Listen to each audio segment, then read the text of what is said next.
করছো না গ্যাস যায় না হইছে কিনা দেখেন কি আসছে d2 d2s3 তাহলে হইছে। তো ঠিক আছে, যারা ক্লাসে আজকে আসছো তো আমি দেখাচ্ছি আবার। তোমাদের কিন্তু এই টপিক থেকে কোশ্চেন আসছে, তোমাদের কোশ্চেন দেব। দেখো এটা হচ্ছে আমাদের হলো কি একটা জটিল আয়ন, জটিল আয়ন। তো এটা হচ্ছে কি FeCN6 4 নেগেটিভ, এবং এই জটিল আয়নটার চৌম্বক ধর্ম বলা আছে হচ্ছে ডায়াম্যাগনেটিক। তো ডায়াম্যাগনেটিক মানে হচ্ছে যে ওই জটিল আয়নে কোনো বিজোড় ইলেকট্রন থাকবে না। বিজোড় ইলেকট্রন যদি পাওয়া যায় তাহলে ওই জটিল আয়নটা চৌম্বক ধর্ম প্রদর্শন করতে পারে।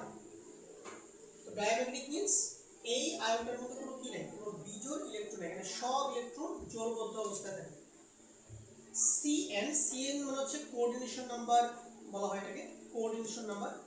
এখানে কোঅর্ডিনেশন নাম্বার হচ্ছে 6 মানে এখানে সায়ানাইড কয়টা, 6টা না, এই যে CN 6টা, তো এইটাই হচ্ছে যে আমাদের কোঅর্ডিনেশন নাম্বার। দেখো এই CN আর এই CN হচ্ছে যে এক জিনিস না, এই CN হচ্ছে কোঅর্ডিনেশন নাম্বার, আর এই যেখানে যে CN টা আছে এটা হচ্ছে CN নেগেটিভ। এটা কি, এটা কি CN নেগেটিভ, এটা হচ্ছে CN নেগেটিভ,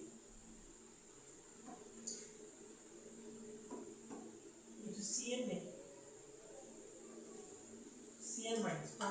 দুটো কিন্তু আলাদা জিনিস, ঠিক আছে, আলাদা জিনিস।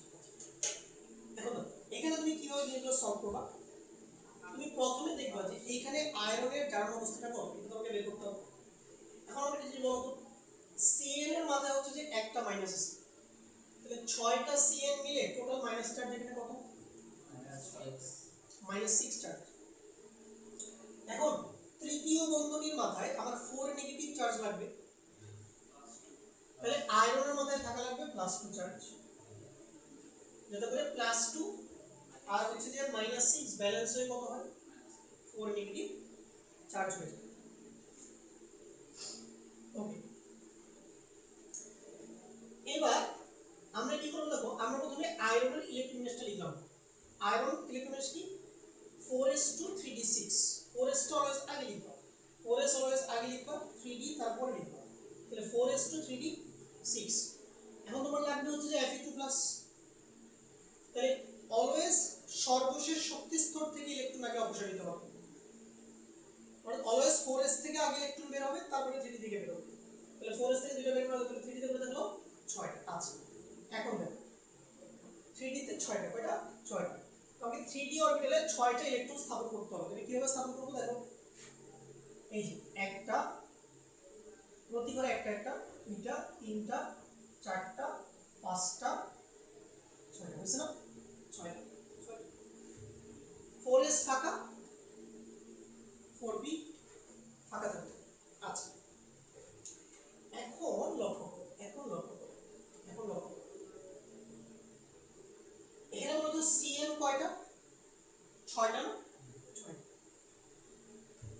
তাহলে দেখো কোঅর্ডিনেশন নাম্বার যত হবে, কোঅর্ডিনেশন নাম্বার যত হবে ততটা ফাঁকা ঘর তোমার লাগবে, ততটা ফাঁকা ঘর তোমার লাগবে। আমি আবার বলছি, কোঅর্ডিনেশন নাম্বার যত হবে ততটা ফাঁকা ঘর তোমার লাগবে। বলো তো আমার কাছে এখন 3d তে তো কোনো ঘর ফাঁকা নাই, 4s এ এক ঘর ফাঁকা, 4b তে 3 ঘর ফাঁকা, 4টা ঘরই ফাঁকা আছে, 4টা ঘরই ফাঁকা আছে, বাট আমার কয়টা ফাঁকা ঘর লাগবে, 6টা ফাঁকা ঘর লাগবে। এখন চলো 6টা ফাঁকা ঘর আমরা কিভাবে ব্যবস্থা করব। দেখো আমাদের যে CN মাইনাসটা আছে, দেখো CN মাইনাস এটা হলো একটা স্ট্রং লিগ্যান্ড, এটা স্ট্রং লিগ্যান্ড। এখন তুমি বলতে পারো যে ভাইয়া লিগ্যান্ড আবার কি জিনিস, তো যারা ক্লাস 10 তারা জানো লিগ্যান্ড হচ্ছে যে সমস্ত আয়ন বা যৌগ মুক্ত জোড় ইলেকট্রন দিতে পারে তাদেরকে বলা হয় লিগ্যান্ড। তাহলে CN মাইনাস হচ্ছে একটা শক্তিশালী লিগ্যান্ড। যখন একটা শক্তিশালী লিগ্যান্ড মানে সায়ানাইড এই Fe2+ আয়নকে অ্যাপ্রোচ করবে, Fe2+ আয়ন কাছাকাছি আসবে, তখন ওই শক্তিশালী লিগ্যান্ডের প্রভাবে, এই যে ইলেকট্রনগুলো যেগুলো তোমার বিজোড় আছে না, এইগুলা জোড়া হওয়া শুরু হবে। এগুলো কি হওয়া শুরু হবে? জোড়া হওয়া শুরু হবে। মানে দেখো তাহলে এই প্রথম ঘরে তো ভাইয়া জোড়া আছে না, প্রথম ঘরে তো জোড়া আছে, এই পরের দুইটা ইলেকট্রন না একটা ঘরে চলে আসবে, হয়ে গেল জোড়া। এর পরের দুইটা ইলেকট্রন একটা ঘরে চলে আসবে, আবার জোড়া হয়ে গেল। তাহলে দেখো দুইটা ফাঁকা ঘর তৈরি হলো না? তাহলে দেখো এখন মোট কয়টা ফাঁকা ঘর তৈরি হয়েছে? দুইটা, তিনটা, এরকম কয়টা? তিনটা, মোট 6টা ফাঁকা ঘর কিন্তু আমরা ব্যবস্থা করে ফেলছি। ঠিক আছে, 6টা ফাঁকা ঘরের ব্যবস্থা আমাদের হয়ে গেছে। তাহলে আমাদের বলো তো কি কি ফাঁকা ঘর এখানে? ডি এর কয়টা ফাঁকা ঘর? দুইটা ফাঁকা ঘর। ডি এর দুইটা ফাঁকা ঘর, এস এর একটা ফাঁকা ঘর, পি এর কয়টা ফাঁকা ঘর? তিনটা ফাঁকা ঘর। এটাকে বলা হয় D2sp3 সংকরণ। এটা বলা হয় সংকরণ, নিয়ে আমরা পরে পড়বো, বাট আপাতত একটু লিখে রাখি। এখন সংকরণের বিস্তারিত জানার দরকার নেই।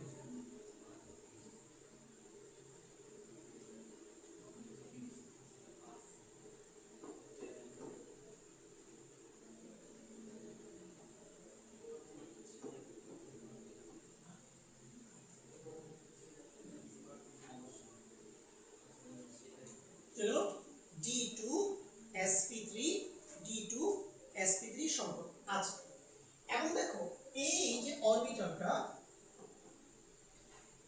এই অরবিটালটাতে দেখো এই যে D2sp3, এখানে দেখো এখানে কোন দুইটা ডি অরবিটাল ইউজ হয়েছে? 3d এর ডি অরবিটাল ইউজ হয়েছে না? যদি 3d এর ডি অরবিটাল ইউজ হয়, 3d এর যদি ডি অরবিটাল ইউজ হয়, তখন এই ধরনের জটিল আয়নকে বলা হয় ইনার অরবিটাল।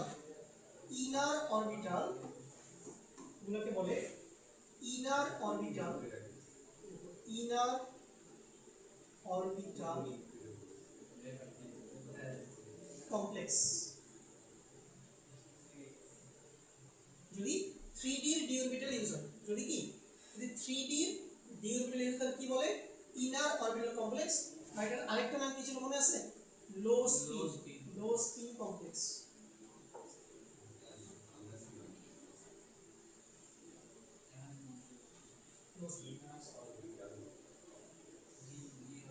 যদি 3d এর ডি ইউজ হয়, যদি 3d এর ডি ইউজ হয়, তখন এটাকে বলা হয় ইনার অরবিটাল কমপ্লেক্স। এটা আরেকটা নাম হচ্ছে কি? লো স্পিন। এটা লো স্পিন কেন বলে? দেখো এখানে সবগুলো ইলেকট্রন জোড়া জোড়া আছে, তাহলে একটা স্পিন আরেকটার স্পিনকে ক্যান্সেল করে দিবে, নেট স্পিনটা শূন্য হয়ে যাবে। এই জন্য বলা হচ্ছে লো স্পিন। এখন যে প্রশ্নটা, এই ফাঁকা করে নিয়ে লাভ কি হলো আবার? এই ফাঁকা করে কি হয়, কি আসবে? এই ফাঁকা করে আসবে এই লিগেন্ড প্রদত্ত মুক্ত জোর। কি আসবে? লিগেন্ড প্রদত্ত মুক্ত জোর। ঠিক আছে, এই যে প্রত্যেকটা ফাঁকা করে একটা একটা মুক্ত জোর আসবে। মুক্ত জোর মানে এরকম জোড়া জোড়া দিবা।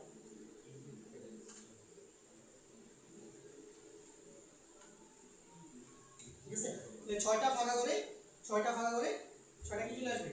মুক্ত জোর ইলেকট্রন চলে আসবে, মুক্ত জোর ইলেকট্রন চলে আসবে। আচ্ছা এখন খুব বেশি কিছু লেখার দরকার নেই, তুমি এখানে মনোযোগ দিয়ে দেখো। হ্যাঁ, খাতায় এখানে তুমি মনোযোগ দিয়ে দেখো, পুরো স্লাইডে সব লেখাই থাকবে, পরে পাশে আসতে তুমি লিখে নিবা। ঠিক আছে, তাহলে দেখো। তাহলে বলো, তাহলে সম্পূর্ণটা কি দাঁড়ালো? D2sp3। তাহলে 6টা ফাঁকা করে 6টা কি চলে আসবে? লিগেন্ড প্রদত্ত মুক্ত জোড় ইলেকট্রন চলে আসবে। আচ্ছা এখন চলো আমরা এই জটিল আয়নের গঠনটা দেখব। এখানে আমরা দেখব গঠনটা। আমরা ঠিক মাঝখানে একবার Fe2+, ঠিক মাঝখানে কি একবার Fe2+, এর চারিদিকে 6টা Cn- লিখবা। নিচে লিখবে একটা, উপরে লিখবে একটা, আর একটা বর্গের 4 কোণায় 4টা, একটা বর্গের 4 কোণায় 4টা,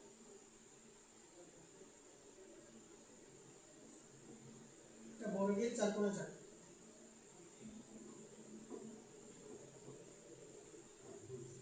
বুঝছো? উপরে একটা নিচে একটা বর্গের 4টা। এবার তুমি কি করবে? সুন্দর মতো করে এই লিগেন্ড থেকে আয়নের দিকে, মানে ধাতব আয়নের দিকে অবস্থান্তর, ধাতব আয়নের দিকে তুমি একটা করে অ্যারো চিহ্ন ব্যবহার করবে। এই একটা অ্যারো চিহ্ন, এই একটা অ্যারো চিহ্ন, আরেকটা অ্যারো চিহ্ন, লোন পেয়ার না দেখালেও সমস্যা নেই।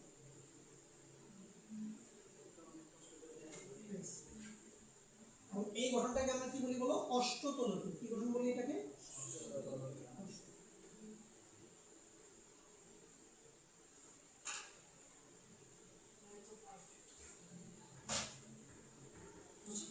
পরীক্ষা আসলে এই জিনিসগুলো সব লিখতে হবে, সুন্দর করে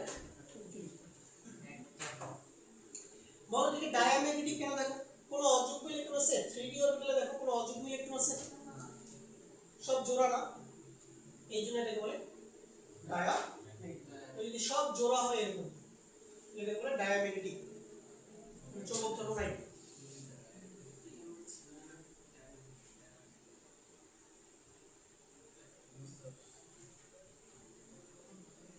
চলো এটা কমপ্লিট আমাদের, এটা কমপ্লিট। চলো নেক্সট ওয়ান, আমরা নেক্সট ওয়ানে যাই। চলো এবার একটু আমরা দেখলাম FeCN6 4 নেগেটিভ, এখন আমরা দেখব FeCN6 3 নেগেটিভ। এবং এই আয়নটার চৌম্বক ধর্ম হচ্ছে, এটা হচ্ছে প্যারাম্যাগনেটিক। প্যারাম্যাগনেটিক সো দেখো তবে এর কোঅর্ডিনেশন নাম্বার হচ্ছে কত? 6, কোঅর্ডিনেশন নাম্বার হচ্ছে 6। কেন 6 বলতো? কারণ CN কয়টা আছে? 6টা, মানে সায়ানাইড 6টা আছে এইজন্য। তাহলে লক্ষ্য করো এখানে চেঞ্জ গুলো কি হবে? আয়রন তো ঠিক আছে 4s2 3d6 ইলেকট্রোমিনাস s। এখানে একটু দেখো তো, দেখো এখানে 6টা সায়ানাইড মিলে কত চার্জ? -6 charge, -6 charge. তাহলে এইখানে যদি থার্ড ব্র্যাকেটের মাথায় 3 1 লাগে, তাহলে আয়রনকে কত জারণ অবস্থায় থাকতে হবে? +3 জারণ অবস্থায় থাকতে হবে। আচ্ছা এবার আসলে Fe3+, তাহলে Fe3+ এ কি হবে বলো? 4s থেকে দুটো চলে যাবে, 3d থেকে কত যাবে? একটা, তাহলে 3d5। দেখো প্রতি ঘরে একটা একটা। ওকে চলে আসবে 4s ফাঁকা, 4p ফাঁকা, 4p ফাঁকা, ঠিক আছে 4p ফাঁকা। আচ্ছা এখন চলো লিগেন্ড ভাইয়া কয়টা? লিগেন্ড হচ্ছে 6টা, লিগেন্ড 6টা, তাহলে কয়টা ফাঁকা ঘর লাগবে? 6টা ফাঁকা ঘর লাগবে, 6টা ফাঁকা ঘর লাগবে। বাট ফাঁকা ঘর তো আছে আমাদের কাছে মাত্র 4টা। তাহলে এখন দেখো সেম সাইলেন্ট থেকে স্ট্রং লিগেন্ড হলে কি হবে? এই ইলেকট্রনগুলো এবার পেয়ারিং শুরু হবে, জোড়বদ্ধ হওয়া স্টার্ট হবে। দেখো এই দুইটা এক ঘরে চলে আসবে, পরের দুইটা এক ঘরে চলে আসবে, পরের দুইটা এক ঘরে চলে আসবে, আর লাস্টে যে ইলেকট্রনটা আছে এটা এখন একটা ঘরে চলে আসবে। পেলে কি জোড়া জোড়া বসবে? হ্যাঁ পরে লিগেন্ড কে নিচে জোড়া জোড়া হ্যাঁ জোড়া জোড়া বসবে। মানে যদি লিগেন্ড শক্তিশালী, লিগেন্ড দুর্বল হলে আবার এটা যেমন আছে তেমনই থাকবে, ঠিক আছে? লিগেন্ড শক্তিশালী হলে এরকম জোড়া করে রাখবে। তাহলে এই দুইটা এক ঘরে চলে আসলো, এই দুইটা এক ঘরে চলে আসলো, এই একটা এক ঘরে থাকলো। দেখো কয়টা ঘর ফাঁকা থাকলো? 6টা ফাঁকা ঘর। তাহলে বলো ডি কয়টা? এই যে ডি এর দুইটা, এস একটা, পি কয়টা? এটাও তোমার হবে D2sp3 সংকরণ।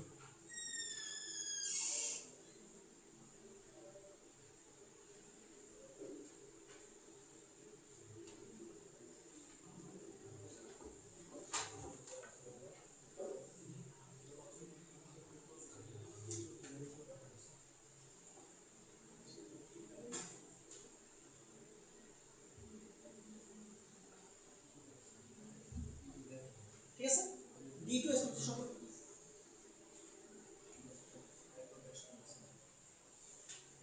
তাহলে কি করবো বলো? এই ফাঁকা ঘরগুলোতে আমরা এখন কি করবো? একটা করে লোন পেয়ার দিয়ে দিব। এই একটা লোন পেয়ার, দুইটা লোন পেয়ার, তিনটা লোন পেয়ার, চারটা লোন পেয়ার, পাঁচটা লোন পেয়ার, 6টা লোন পেয়ার। ঠিক আছে, এবার তুমি স্ট্রাকচারটা আঁকো। Fe3+ লিখো,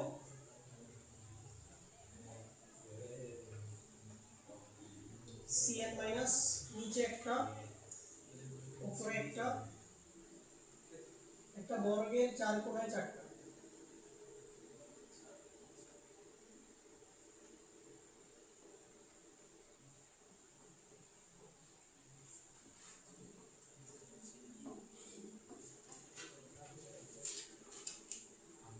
এরপরে লিগেন্ড থেকে আয়রন দিকে অ্যারো চিহ্ন দিও।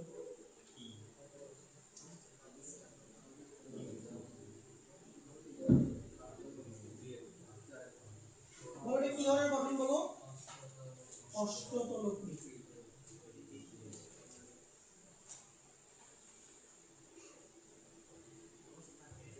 ঠিক আছে?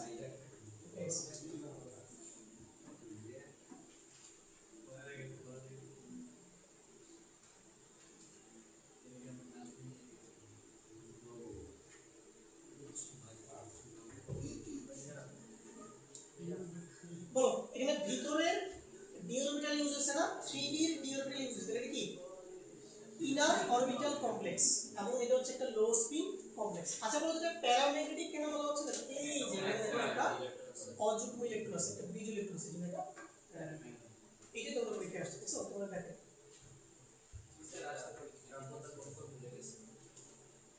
এই যে PCN6 3 নেগেটিভ, PCN6 4 নেগেটিভ হয় 6 এর 4। ওই যে কোনটি প্যারাম্যাগনেটিক এটা 6 এর 4।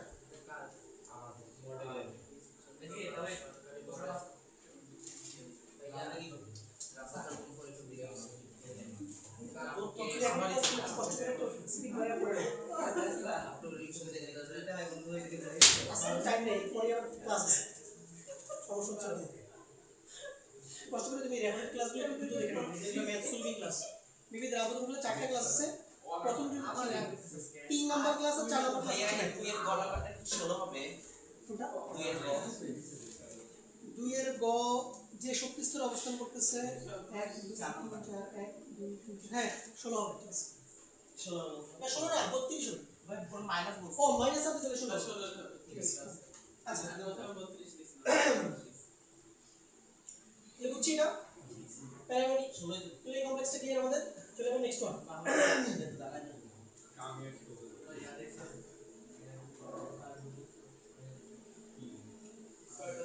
এবার এটা আসে খুবই গুরুত্বপূর্ণ, নিকেলের একটা কমপ্লেক্স। নিকেলের একটা কমপ্লেক্স, এটাকে তুমি 50টা স্টার দিলে পাবো। খুবই ইম্পর্টেন্ট, এটা পরীক্ষা আসতে পারে। তাহলে আমাদের কমপ্লেক্সটা কি দেখো, NiCN4 NiCN4 2 নেগেটিভ এবং এটা কি ধরনের কমপ্লেক্স? এটা ডায়াম্যাগনেটিক কমপ্লেক্স। আচ্ছা বলো দেখি CN কয়টা? এবার 4টা, এজন্য কোঅর্ডিনেশন নম্বর কত? 4 4। তাহলে নিকেল, তাহলে নিকেলের ইকুইভ্যালেন্স কি 4s2 দেখো 4s2 3d8 4s2 3d8 4s2 3d8 4s2 হচ্ছে 20 3d তে একটা মানে 28 নিকেল হচ্ছে 28। এখন দেখো এইখানে নিকেলের জারণ অবস্থা কত? 4টা সায়ানাইড মিলে কত হয়? -4। মানে 2 1 জন্য নিকেলে থাকা লাগবে কত? +2 চার্জ। এখন দেখো নিকেল 2 কি হবে? 4s থেকে দুটো তুমি সরায় দাও, 3d তে কয়টা? 8টা। ঠিক আছে 8টা। 4s ফাঁকা, 4p ফাঁকা, 4d ফাঁকা। তাহলে 3d তে 8টা দাও। কিভাবে আমরা দিব? এই যে একটা দুইটা তিনটা চারটা পাঁচটা হয়ে গেল, পাঁচটা শেষ, পাঁচটা শেষ, পাঁচটা শেষ, 6টা 7টা 8টা। ঠিক আছে প্রতি ঘরে একটা একটা, তারপরে জোড়া করো 8। আচ্ছা এটা একটা মজা। বলো কোঅর্ডিনেশন নাম্বার কত? 4। তাহলে বলো যে ক্ষেত্রে ফাঁকা অরবিটাল কয়টা লাগে? 4টা।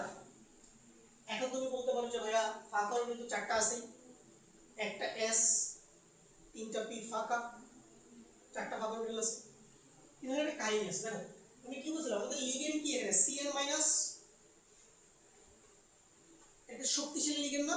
তাহলে শক্তিশালী লিগেন্ড হলে কি করতে হবে? জোড়া করতে হবে, পেয়ারিং করা লাগবে। তাহলে দেখো তাহলে এই লিগেন্ড যখন নিকেল আয়নকে অ্যাপ্রোচ করবে তখন কি হবে? প্রথম 3 ঘরে তো জোড়া আছেই, দেখো প্রথম 3 ঘরে তো ভাই জোড়া আছেই, পরের দুইটা একটা করে চলে আসবে, তাহলে একটা ডি ফাঁকা হয়ে গেল। মানে তোমাকে সিরিয়ালি নিতে হবে, একটা ডি নিতে হবে, একটা এস নিতে হবে, দুইটা পি নিতে হবে। তাহলে এটা কিন্তু sp3 হবে না, এটা কি হবে? dsp2। মানে একটা ডি একটা এস দুইটা কি পি, এটা সম্পূর্ণ হবে এটা dsp2। কি হবে বলো? dsp2। না না সম্পূর্ণ হতে পারে, dsp জটিল আয়ন হচ্ছে ডি অরবিটাল ইউজ হয় বেশি, কারণ অবস্থান্ত ধাতুগুলোর মেইন পাওয়ারই তো তার কাছে কি আছে, ডি অরবিটাল আছে, 3d আছে, 4d ফাঁকা, এগুলো তো বড় ক্ষমতা। dsp2 সংকরণ, ঠিক আছে। আচ্ছা আচ্ছা, এখন কি করব বলো, এখন কি করব, এই প্রতিটা ফাঁকা ঘরে, এই প্রতিটা ফাঁকা ঘরে একটা করে কি দিয়ে দিব, মুক্তযোগ। এখানে একটা মুক্তযোগ, এখানে একটা মুক্তযোগ,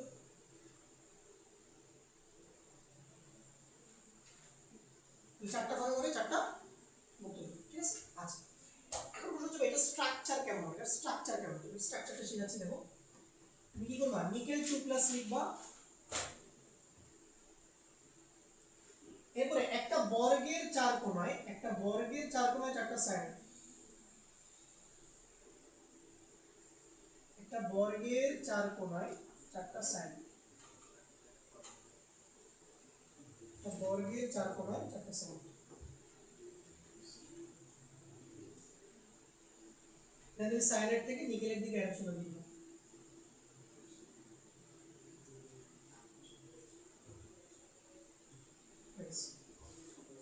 এই স্ট্রাকচারের নাম হবে সমতুল্য বর্গাকার, সমতুল্য বর্গাকার।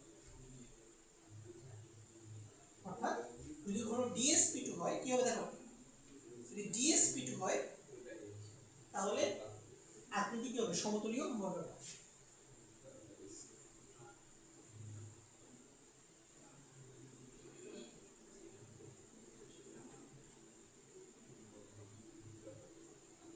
সমতুল্য এবং দেখো এখানে সব বিজোড় ইলেকট্রন না, সব বিজোড় হয়েছে, সব এখানে জোড় ইলেকট্রন না, সব জোড়া, কোনো বিজোড় ইলেকট্রন কিন্তু নাই, এই জন্য এটা কি ডায়াম্যাগনেট।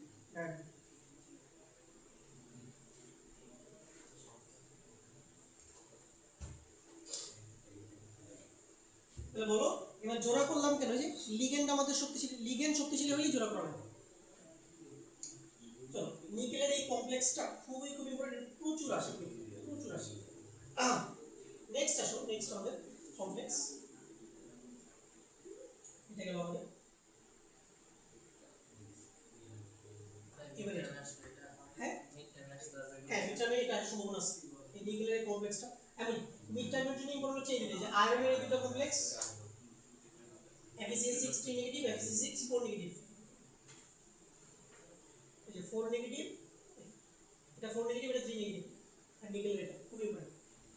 এরপরে আসো নেক্সট ওয়ান, NiCl4 2 নেগেটিভ, নিকেলের আরেকটা কমপ্লেক্স, আর এটা কি প্যারাম্যাগনেটিক, এবং এখানেও তোমার কোঅর্ডিনেশন নাম্বার কত 4। এইখানে লিগেন্ড কে বলো তো, Cl মাইনাস, লিগেন্ড কে Cl মাইনাস। দেখো Cl মাইনাস কিন্তু একটা দুর্বল লিগেন্ড, কি লিগেন্ড এটা, এটা দুর্বল লিগেন্ড।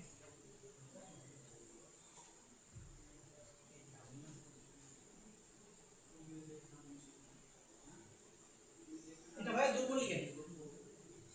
দেখো দুর্বল লিগেন্ড হইলে কোনো পেয়ারিং করার দরকার নাই, ঠিক আছে, দুর্বল লিগেন্ড হইলে কোনো পেয়ারিং করার দরকার নাই, ঠিক আছে, দরকার নেই। তাহলে দেখো এখানে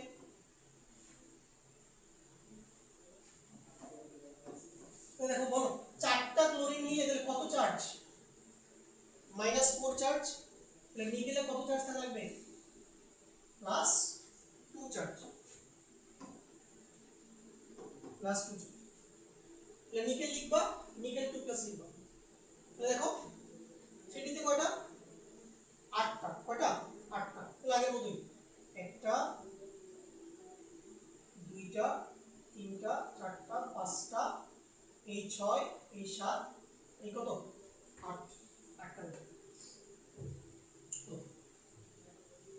এখন লক্ষ্য করো, এখন লক্ষ্য করো, এখন বলো তো লিগেন্ড তো ভাই দুর্বল, লিগেন্ড তো দুর্বল,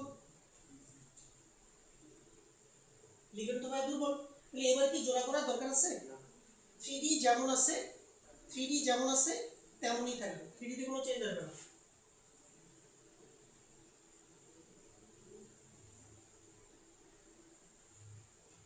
ওকে 3D কমপ্লিটলি ফিট। এবার দেখো তাহলে আমাদের লিগেন্ড হচ্ছে ভাই 4টা, তাহলে ফাঁকা ঘর কত লাগবে 4টা। তাহলে এবার আমরা S নিব তিনটা, S একটা B নিব তিনটা। তাহলে আমরা কি করব, সুন্দর মতো করে এই চারটা ঘরে চারটা মুক্ত জোড় দিয়ে দিব। এটা বলো তো 4D লেখেন না কেন? 4D আমাদের দরকার নেই, প্রয়োজন নাই, এই জন্য লিখিনি। যখন প্রয়োজন পড়বে তখন লিখবো। তো এরকম মধ্যে যখন যতগুলো কমপ্লেক্স করছি একটা তো 4D আমাদের লাগে না, সামনে লাগবে, যখন লাগবে তখন লিখবো। ঠিক আছে, আচ্ছা 4D আছে লিখি নেব, দরকার নেই। তো বলো এখানে তোমার কয়টা ঘর লাগছে, একটা S লাগছে, কয়টা P লাগছে, একটা S লাগছে, কয়টা P লাগছে, তিনটা P। এটাকে আমরা বলবো একটা S তিনটা P, এটাকে আমরা বলবো sp3 সমকলন। sp3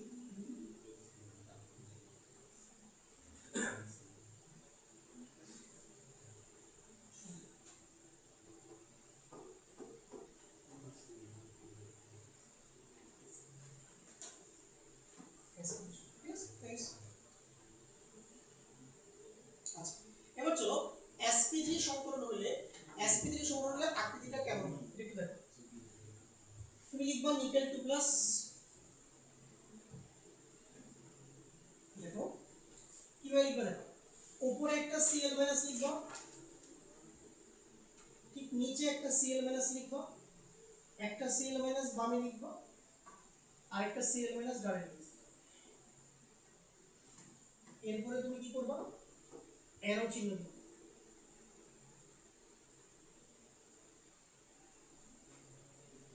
লিগেন্ড থেকে আয়রন। আচ্ছা এই গঠনটাকে আমরা বলি চতুস্তলকীয় গঠন। কি গঠনটা, চতুস্তলকীয়।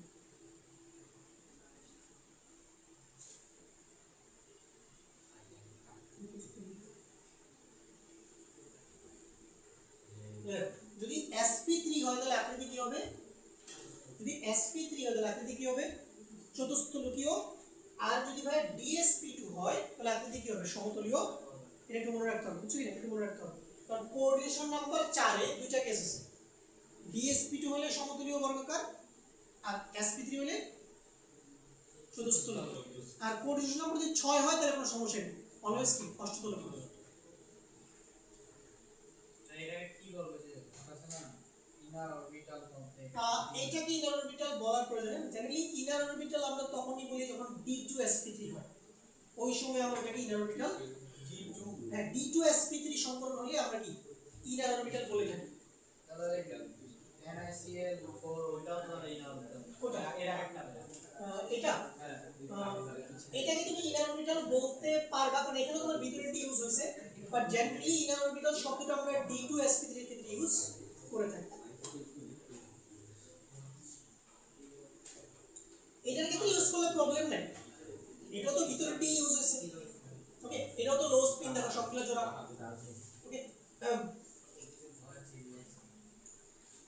বুঝছো এটা, তাহলে মনে থাকবে dsp2 হলে সমতলীয় বর্গাকার আর sp3 হলে কি চতুস্তলকীয়। ঠিক আছে, আচ্ছা চলো নেক্সট ওয়ান।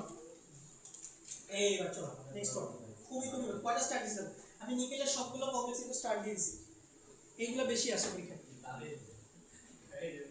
এবার আসো NiCO4 এবং বলেছে ডায়াম্যাগনেটিক। তাহলে বলো CO কয়টা, CO কয়টা, চারটা, CO চারটা। তাহলে কোঅর্ডিনেশন নাম্বার কত এখানে 4। এবার ইন্টারেস্টিং জিনিস দেখো এখানে, ইন্টারেস্টিং জিনিসটা কি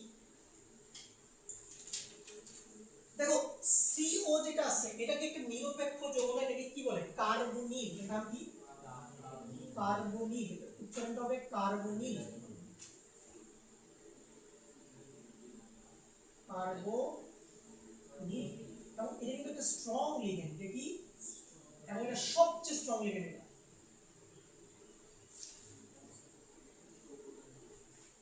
আমরা লিগ্যান্ডের শক্তি কথা বলছি না, সবার লিস্টে সবার প্রথমে কি ছিল, CO, স্ট্রং লিগ্যান্ড। আচ্ছা এখন লক্ষ্য করো, এটা CO যেহেতু নিরপেক্ষ যৌগ, এটা CO টোটাল চার্জ কত বলো, CO টোটাল চার্জ কত এখানে, CO টোটাল চার্জ কত, CO টোটাল চার্জ হচ্ছে 0 0, যেহেতু এটা একটা নিরপেক্ষ যৌগ CO। নিকেলের চার্জ কত হবে? নিকেলের চার্জ কত হবে? নিকেলের চার্জ হবে 0। নিকেলের চার্জ 0।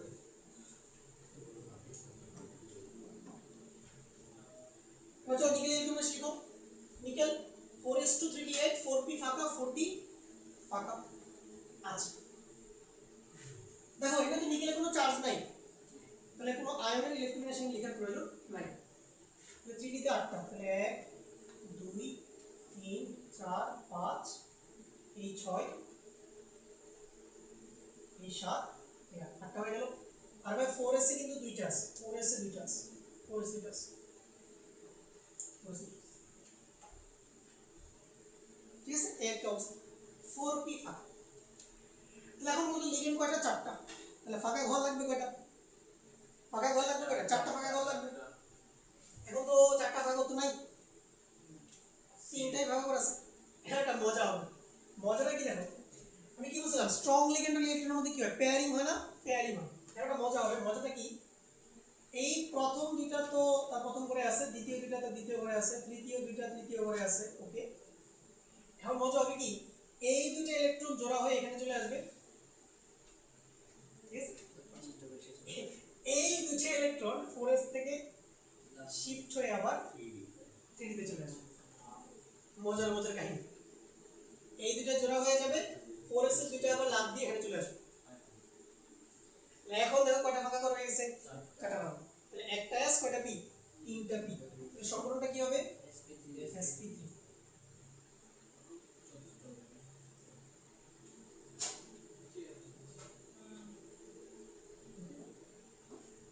তাহলে আমরা এই ফাঁকা করে কি দিয়ে দিই? লিগেন্ড কর্তৃক প্রদত্ত মুক্ত যৌগগুলো আমরা দিয়ে দিই।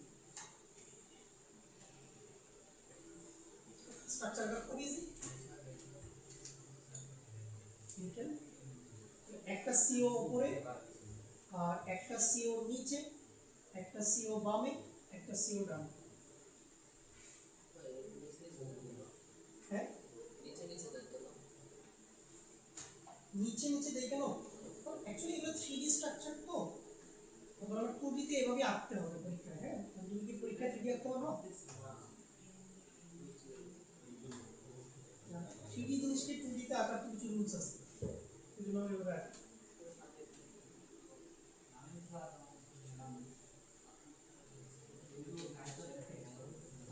এটা হচ্ছে আমাদের চতুস্তলকীয় গঠন।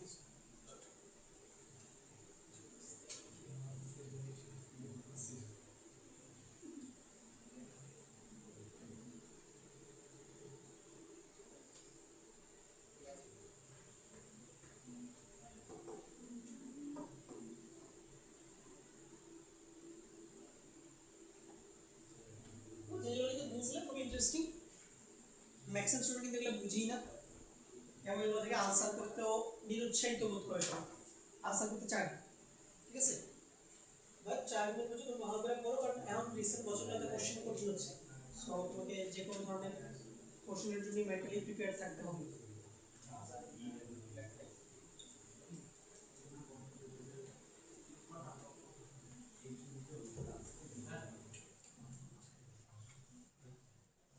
সো অ্যারো চিহ্নের মিনিং তো মনে আছে? অ্যারো চিহ্ন কি ছিল? সন্নিবেশ বন্ধন ছিল, সন্নিবেশ বন্ধন। মানে দিবে একজন, শেয়ার করবে দুইজন। তাহলে নিকেলের 3টা কমপ্লেক্স করলাম, নিকেলের 3টা কমপ্লেক্স করলাম।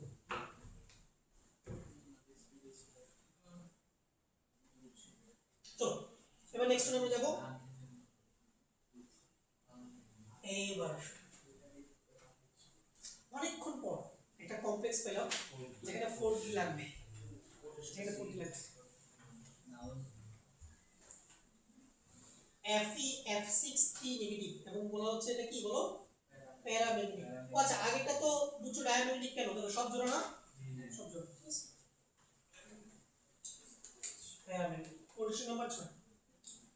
চলো আগে আমরা একটু লিগেন্ডটা দেখব। বলে এখানে লিগেন্ড, এখানে লিগেন্ড হচ্ছে F মাইনাস, এখানে লিগেন্ড কে F মাইনাস। বলে F মাইনাস কি স্ট্রং নাকি উইক? এটা উইক, এটা উইক লিগেন্ড।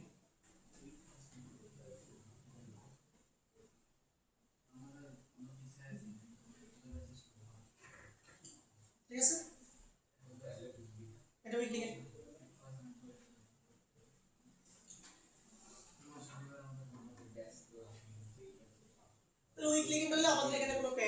প্রয়োজন পড়বে না। তাহলে বলো এইখানে এইখানে 6টা ফ্লোরিন মিলে টোটাল কত চার্জ বলো? -6 চার্জ। এই যে থার্ড ব্র্যাকেটের মধ্যে 3 মাইনাস হওয়ার জন্য আয়রনে থাকতে হবে কত? +3। তাহলে বলো আয়রন কি 4:3d6 Fe3 + Q 4s থেকে দুটো বের হয়ে যাবে, 3d থেকে একটা বের হবে, 3d5 4p ফাঁকা 4d ফাঁকা। 3d আমরা লিখে ফেলি, 3d তে 5টা, 1টা 2টা 3টা 4টা হয়ে গেছে। এখন চল, যখন লিগ্যান্ড Fe3+ কে অ্যাপ্রোচ করবে তখন 3d কিন্তু এবার চেঞ্জ হবে না, কারণ লিগ্যান্ড তো দুর্বল, তাহলে 3d যেমন আছে তেমনই থাকবে। 3d যেমন আছে তেমনই থাকবে। তাহলে এখন লিগ্যান্ড যেহেতু 6টা, আমার ফাঁকা ঘর লাগবে 6টা, তাহলে আমি তো এইখান থেকে কোনো ঘর এবার আমি নিতে পারবো না, 3d থেকে তো আমাকে কোনো ঘর নেওয়া সুযোগ নাই এবার। তাহলে এবার আমাকে বাধ্য হয়ে 4d থেকে কি ঘর নিতে হবে। এবার 4s থেকে এক ঘর নিতে হবে, 4b থেকে 3 ঘর নিতে হবে, আর 4d থেকে কয় ঘর নিতে হবে? 2 ঘর নিতে হবে। এবং আমরা এই ফাঁকা ঘরে গেলে কি করব? এই লিগ্যান্ড কর্তৃক প্রদত্ত মুক্ত জোড় ইলেকট্রনগুলো দিয়ে দিই। বলো এবার সিরিয়ালটা কি? দেখো যে সিরিয়ালে আছে ওইভাবে লিখতে হবে। প্রথমে s, এবারে p কয়টা? p 3টা, d নিচে কয়টা? এটাকে বলবো sp3d2। তাহলে d2sp3 আর sp3d2 কিন্তু এক জিনিস নয়। d2 হচ্ছে যে 3d থেকে যদি তুমি দুইটা d নিতা তাহলে হচ্ছে d2 হইতো, কিন্তু তুমি এখানে 4d থেকে দুইটা d নিছো, এইজন্য এটা মানে d2 টা পরে লিখতে হবে। ওকে, অনেকেই মনে করে সেম, দুটো জিনিস না, অনেকে এটার মধ্যে কনফিউশন থাকে। হ্যাঁ, উপরেরটাই তো আমার দরকার নেই, উপরেরটাই তো আলটিমেটলি লিগ্যান্ড এখনো Fe3+ কে অ্যাপ্রোচ করে নাই। লিগ্যান্ড Fe3+ কে অ্যাপ্রোচ করার পরের অবস্থা আমাদের নিতে হবে। এই যে উপরে ঘরগুলো ফাঁকা আছে,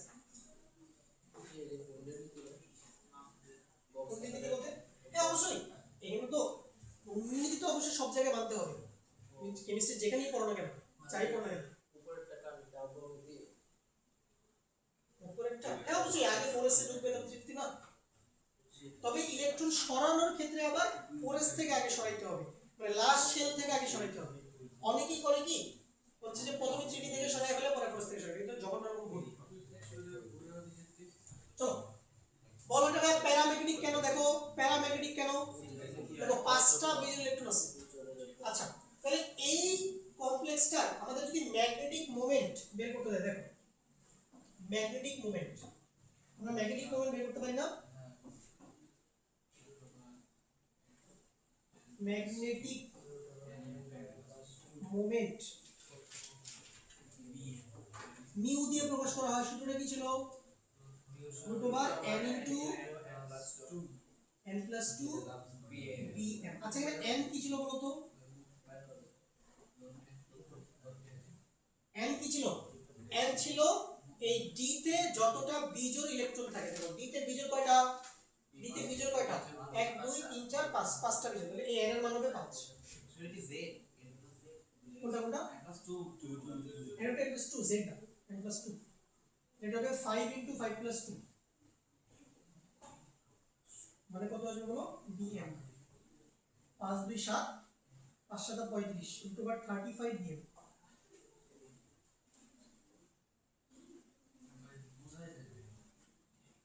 তাহলে দেখো এই কমপ্লেক্সটার ম্যাগনেটিক মোমেন্ট কিন্তু অনেক বেশি, তার মানে এই জটিল আয়নটা কিন্তু প্রচুর পরিমাণে চৌম্বক ধর্ম কি প্রদর্শন করবে। আচ্ছা এবার মজার কথা একটা জিনিস বলো তো, এখানে কি বাইরের ডি ইউজ হয়েছে না, মানে 4d ইউজ হয়েছে। যদি 4d এর ডি ইউজ হয় তখন এই কমপ্লেক্সটাকে বলা হয় আউটার অরবিটাল কমপ্লেক্স। কি কমপ্লেক্স? 3d এর ডি ইউজ হলে বলে ইনার অরবিটাল, 4d এর ডি ইউজ হলে এটাকে বলে আউটার অরবিটাল। তাহলে এটাকে বলে outer orbital complex, outer orbital complex. আর দেখো এটাকে আমরা বলবো high spin complex, high spin.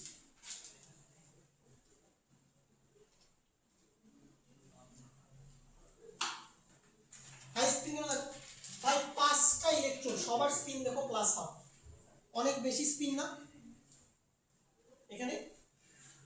দেখো জোড়া থাকলে কি হয়, একটার স্পিন দ্বারা আরেকটার স্পিন ক্যান্সেল হয়ে যায়, কিন্তু এখানে দেখো সবগুলাই তো বিজোড় এবং সবার স্পিন হচ্ছে যে প্লাস হাফ, তাহলে কারো স্পিন তো ক্যান্সেল করার মতো কেউ নাই, তাহলে ওভারঅল স্পিন এখানে অনেক বেশি, এই জন্য এগুলো হাই স্পিন। তাহলে d2sp3 হলে ইনার অরবিটাল লো স্পিন, sp3d2 হলে আউটার অরবিটাল হাই স্পিন। ওকে, তাহলে এবার চলো আমরা এই কমপ্লেক্সের স্ট্রাকচার দেখব।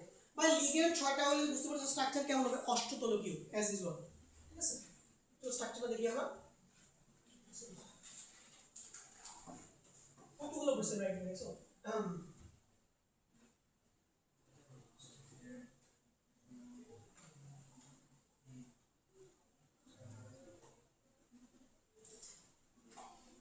f মাইনাস নিচে একটা,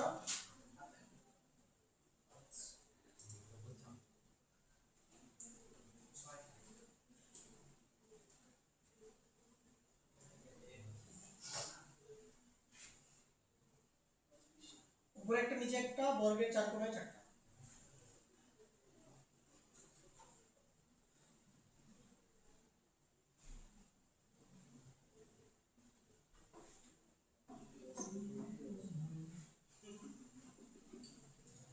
রায়ের চিহ্ন দিলাম।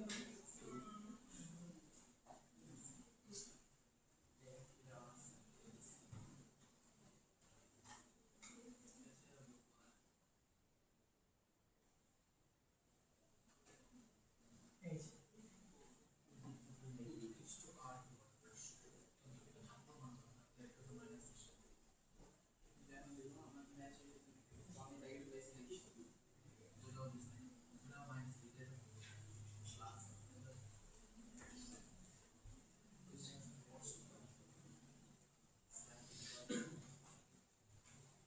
আজকে পরীক্ষা ছিল না, কালকে আছে, কালকে আছে মনে কি বাংলা যাবো কালকে আর কি, দেখি কোথায় যাই।